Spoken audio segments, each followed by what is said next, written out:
1970년 7월 한여름임에도 짙은 안개가 자욱했던 홋카이도 히다카 산맥. 이곳에서 일본 산악 역사상 가장 기이하고 끔찍한 비극이 벌어졌습니다. 즐거운 마음으로 산을 오르던 명문대 대학생 3명이 며칠에 걸친 불금의 집요한 추격 끝에 목숨을 잃은 이른바 후쿠오카 대학 반더 포겔부 조난 사건입니다. 자, 이 사진을 봐주십시오. 당시 사람들을 해친 바로 그 곰의 박제입니다. 뭔가 이상하지 않으신가요?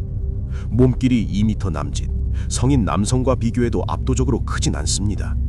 성체 반달가슴 곰과 비교해도 약간 더 큰 사이즈로 우리가 흔히 상상하는 거대 식인곰의 이미지와는 거리가 멉니다. 더 충격적인 사실은 부검 결과 드러났습니다. 이 곰의 위장 속에는 사람의 흔적이 전혀 없었습니다. 즉, 이 곰은 배가 고파서 사람을 잡아먹은 게 아닙니다. 먹지도 않을 사람을 며칠에 걸쳐 집요하게 스토킹하며 하나하나 사냥했다는 뜻입니다. 도대체 이 곰은 왜 대학생 3명을 죽였을까요? 오늘 우리는 그날의 산으로 돌아가 이 끔찍한 사륙이 시작된 진짜 이유를 추적해 보겠습니다. 사건의 주인공은 후쿠오카 대학의 반더 포겔 동아리 부원들이었습니다. 독일어로 철새를 뜻하는 반더 포겔은 자연 속에서 심신을 단련하는 도보 여행 운동으로 당시 일본 대학생들 사이에서 크게 유행했죠. 1970년 7월 혈기왕성한 5명의 부원은 홋카이도의 험준한 히다카 산맥 종주라는 장대한 계획을 세웁니다.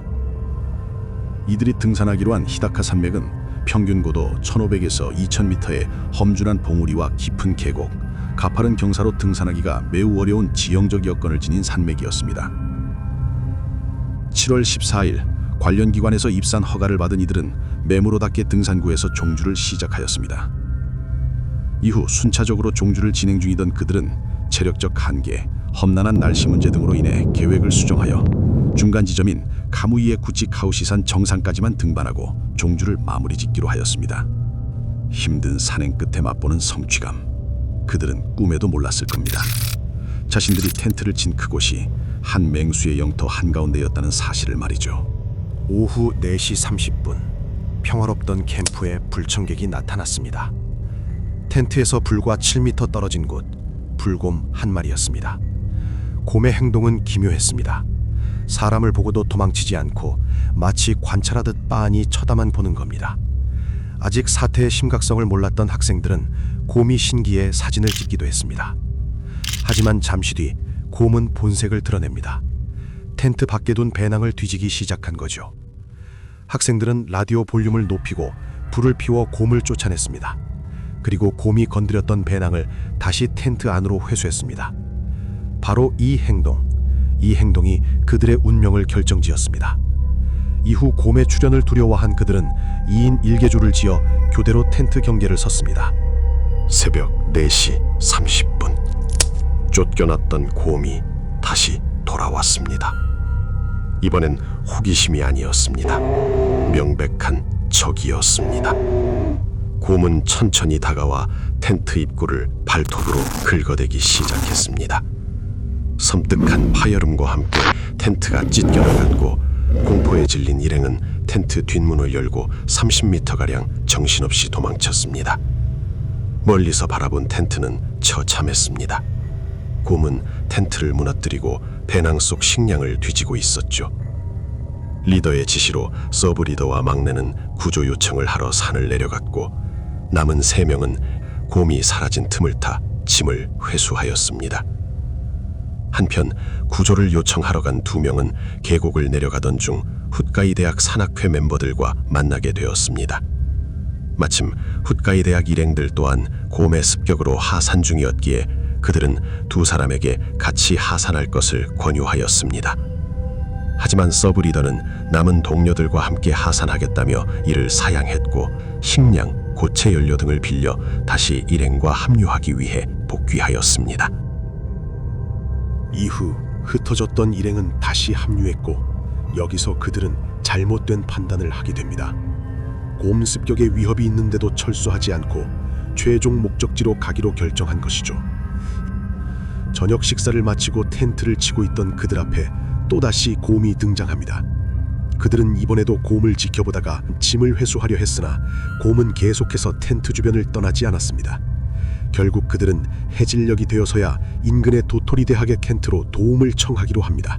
하지만 이미 곰은 그들의 뒤를 밟고 있었습니다. 이동 중 뒤를 돌아본 타카하시 군의 눈에 들어온 것은 불과 10m 뒤까지 따라붙은 곰이었습니다. 곰을 피해 멤버들은 뿔뿔이 흩어졌습니다. 그리고 잠시 후 짙은 안개 속에서 비명과 격투 소리가 들려왔습니다. 멤버 카와하라가 곰에게 쫓기며 계곡 아래로 사라졌고 그것이 그의 마지막 모습이었습니다. 리더를 포함한 3명은 공포에 떨며 인근 바위지대에서 뜬 눈으로 밤을 지새웠지만 악몽은 끝나지 않았습니다. 한편 일행과 떨어져 홀로 남겨진 막내 코로기군. 그는 목적지인 도토리 곁 텐트로 가기 위해 이동하기 시작했습니다. 텐트 뒤쪽 벼랑을 타고 내려가던 그때 아래쪽에서 곰을 발견하게 됩니다. 코로기를 발견한 곰은 벼랑을 기어오르기 시작했고 추격을 따돌리는 게 불가능하다 여긴 코로기는 돌을 집어들어 곰에게 던졌습니다. 두 번째로 던진 돌이 곰의 코에 명중했고 곰은 뒤로 물러나 털썩 주저앉아 코로기를 노려보았습니다. 이후 코로기는 돛돌이대 텐트로 간신히 피신했지만 그곳은 이미 텅 비어 있었습니다. 아무도 없는 텐트 밖에는 곰이 돌아다니는 상황.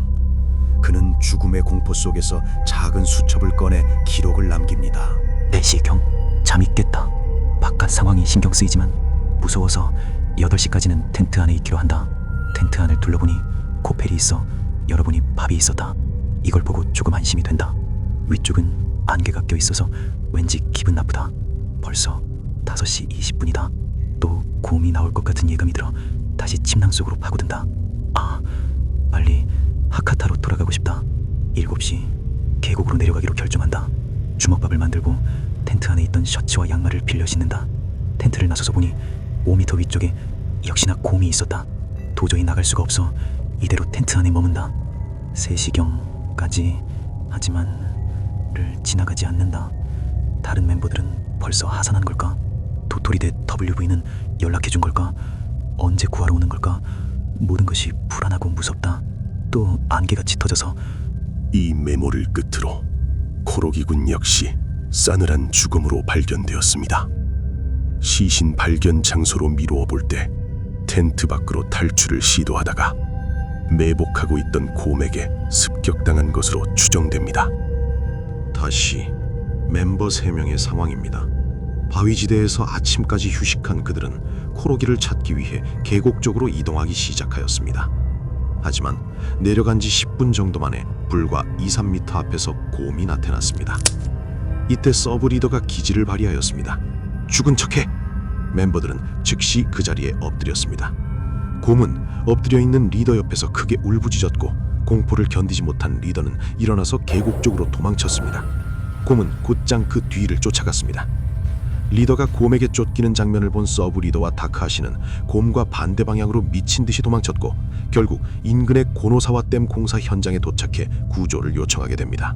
사건 발생 3일 후 도착한 토벌대는 생존자를 찾기 위해 노력했으나 안타깝게도 리더를 포함한 3명은 끔찍한 시체로 발견되었습니다.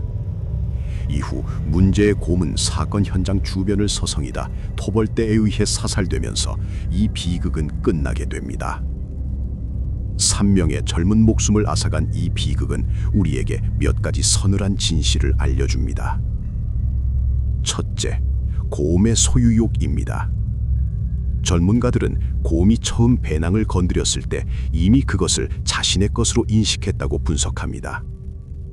학생들이 배낭을 다시 가져간 순간 곰은 먹이를 빼앗긴 분노로 끝까지 그들을 추격한 것입니다. 둘째, 죽은 척은 통하지 않는다입니다. 일행 중 일부는 곰 앞에서 죽은 척을 했지만 곰은 망설임 없이 공격했습니다. 배가 고프지 않아도 단순히 흥미나 공격성만으로도 인간을 해칠 수 있다는 사실이 증명된 셈입니다. 우리나라 또한 곰의 공격으로부터 안전하지 않습니다. 반달곰 복원 사업으로 개체수가 빠르게 증가 중이기에 조만간 우리나라에서도 곰의 습격 보도가 충분히 나올 수 있다고 생각합니다. 국립공원공단에서 곰의 위치를 추적 분석하고 공격적인 개체는 포획하여 별도 관리 중이라고는 하지만 우리는 곰이 언제든지 사람을 공격할 수 있고 쉽게 죽일 수 있는 위험한 맹수라는 점을 결코 잊어서는 안 됩니다. 오늘 이야기가 무서우셨다면 구독과 좋아요 부탁드립니다. 더 소름 끼치는 실화 미스터리로 다시 찾아오겠습니다.